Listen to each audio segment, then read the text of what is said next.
இயக்குனரும் நடிகருமான எஸ்.ஜே. சூர்யா இசைப்படத்துக்கு அப்புறமா கில்லர் என்ற படத்தை இயக்கி அதில் ஹீரோவா நடிச்சிட்டு வராரு. இந்த படத்துல அயோத்தி படம் மூலமா கவனம் ஈர்த்த பிரீத்தி அஸ்ரானி தான் நடிச்சிட்டு வராங்க. அண்ட் இந்த படத்துடைய ஷூட்டிங் தான் இப்ப நடந்துட்டு வருது. இப்படி இருக்க சொல்லதான் இந்த படப்பிடிப்பு அப்போ சிலிண்டர் திடீர்னு வெடிச்சிருக்கு.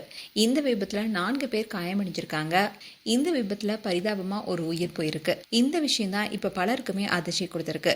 எஸ்.ஜே. சூர்யா ஆரம்பத்துல சினிமாவில் நடிக்கிறதுக்காக தான் வந்தாரு. கால சூழ்நிலை காரணமா இயக்குனரா மாறினாரு. இப்படி இயக்குனர் ஆனாலும் நடிப்பை விடாம முழுக்க முழுக்க இயக்கத்துக்கு முழுக்க போட்டு நடிப்பின் மேல ஆர்வத்தை காட்ட ஆரம்பிச்சாரு. இயக்கத்துல எப்படி தரமான செய்களை செய்தாரோ நடிப்புலயும் இருந்தாரு. இப்படி இருக்க சொல்லதான் தன்னுடைய ஆசைக்காகவும் தனக்காகவும் மீண்டும் இயக்குனர் அவதாரம் எடுத்தாரு. அந்த வகையில கில்லர் என்ற படத்தை இயக்கினாரு. இந்த படம் பேன் இந்தியா படமா உருவாகிட்டு இருக்கு. இன்னைதான் கில்லர் படத்துடைய ஷூட்டிங் பெரம்பூர் பின்னி மில்ல நடந்திருக்கு. அப்போ அங்கிருந்து சிலிண்டர் வெடிச்சதுல 4 பேருக்கு காயம் ஏற்பட்டிருக்கு.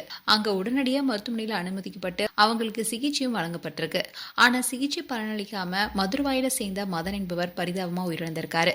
வெடிகுண்டு வெடிப்பது போன்ற காட்சியை எடுக்கிறதுக்காக சிலிண்டர்ல கேஸ் நிரப்பினப்போதான் இந்த விபத்து நிகழ்ந்திருப்பதா தெரிய வந்திருக்கு. இந்த சம்பவம் தான் இப்ப பெரிய சோகத்தையே ஏற்படுத்தியிருக்கு. அண்ட் இதை கேள்விப்பட்ட மதனுடைய உறவினர்கள் எல்லாருமே பந்தடிச்சு ஓடி வந்திருக்காங்க மருத்துவமனைக்கு. அதுவும் அவருடைய உறவினர் என்ன சொல்றாங்கன்னா, ஒரு 25 வயசு பையனுக்கு இப்படி சேஃப்டி இல்லாம கொடுத்ததுனாலதான் இவ்வளவு பெரிய பிரச்சனை. இப்போ பிள்ளையோட உயிரே போயிடுச்சு. அவங்க அம்மா சிங்கிள் பேரண்டா தான் அவனை இந்த அளவுக்கு வளர்த்தாங்க. இப்போ பையனும் இல்லாம அவங்களுக்கு எவ்வளவு வேதனையா இருக்கும்னு ரொம்பவே உருக்கமா பேசியிருக்காங்க. இப்போ இந்த விஷயம் தான் பலருக்குமே அதிர்ச்சி கொடுத்திருக்கு. மேலும் உங்களுடைய கருத்துக்களை கமெண்ட் செக்ஷன் சொல்லுங்க. இது போன்ற வீடியோஸை பார்க்க நியூஸ் தமிழ் கிட் சேனல் சப்ஸ்கிரைப் பண்ணுங்க. மறக்காம நோட்டிபிகேஷன் பட்டனை கிளிக் பண்ணுங்க.